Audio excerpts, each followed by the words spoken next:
We all make mistakes in life, and I suppose we've had people that have made mistakes and then they end up coming back and we support them again. And I love being able to do that. But that's about actually, I could be that same person that makes those same mistakes. And it's not my place to judge that person for how they've made those mistakes. We've all made mistakes. It's just how far we kind of work towards changing those mistakes.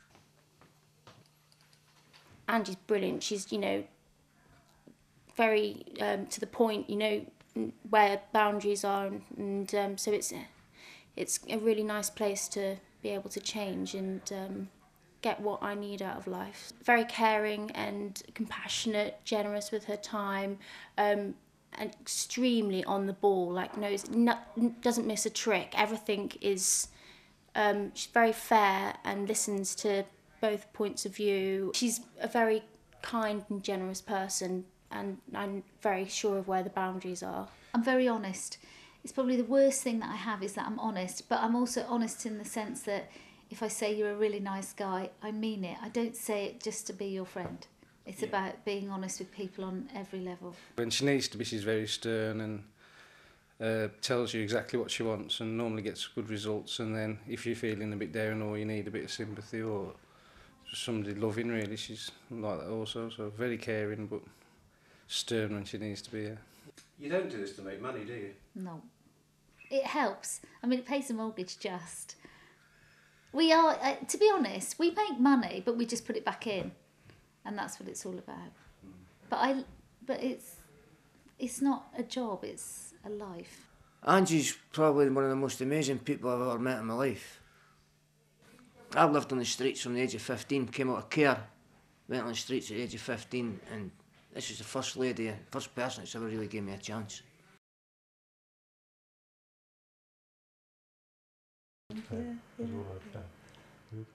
You just warm to them, and when you actually, Richard's quite a talker, Lynn's very quiet, and when you actually get chatting to Richard and you hear the history of their caring from foster care all the way up, then you actually find out that you begin to realise that although Richard talks a lot, Lynn's the driving force behind the two, and I think that was quite endearing, and he always sort of makes sure that she's involved in, you know, when you say, no, that's really nice what you've done, he always says, oh, Lynn, that was Lynn that did that, and I think that's really nice. We've had several that have been for 5-10 years, and we have one young lady that's been with us for 28 years now, and is still with the family, although, you know, I've stopped doing the care myself. My son has now taken on the care.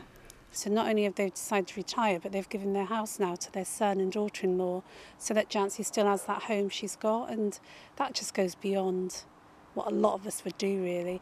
And his son is now an adult placement carer, and listening to Lee through the assessment process, a lot of the stuff that he's talking has obviously come from his mum and dad. So they've you know, enabled their son to carry on the job for them, if you like, which is nice. I mean, it's Lynn's dream. It was Lynn's dream. It's what she wanted to do. I've always said that Lynn makes the bullets and I fire them. I'm the workhorse and sometimes the motor, but she keeps it finely tuned and makes sure everything fits in. And that goes with the rest of the family, because it's had to be a family thing as well. So we've got 3 children of our own and the extended foster children. At some points we've had 6 children living under one roof, or 3 adults and 3 children, or 3 teenagers, 3 adults. She's had to keep a very fine tune. Lynn's the captain. Richard has the ability to bring the best out of people and the confidence. You see him with shy staff that were doing their MVQ2 or something, and he's just an endearing person. I've been working for social services now for 17 years, and they're the only couple I've ever thought about to nominate.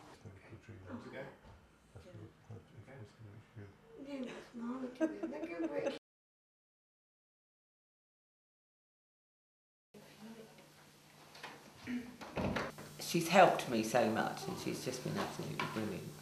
She is enthusiastic about everything, and she just has got this ability to motivate people.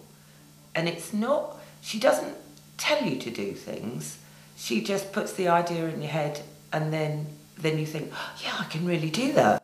You never think that she's telling you things, because it just comes about in a conversation. I'm an empowering manager. I believe you get the best out of people when you empower them. you give them opportunities to develop, look at their training and development needs. And that's care assistants as well as senior staff. The best of the senior staff that I've got working for me in Somerset were care assistants that we've developed and trained. And they're very passionate. I think if they've started as carers and worked their way up, they become very passionate people. I think everyone sees me very clearly because they know that I understand what it's like to be a care assistant. I've been a care assistant, you know, I've been a full-time home care assistant, and I think that people have a lot of respect for me because they know that I fully understand what it's like to be out there doing it.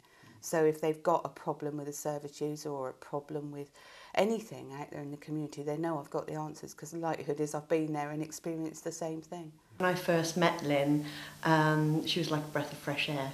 She wanted to learn, she wanted to just get on and do things straight away, come up with better ideas and easier ways to do things, better for the service user. And she's always been the same. There's nothing that she doesn't know about domiciliary care.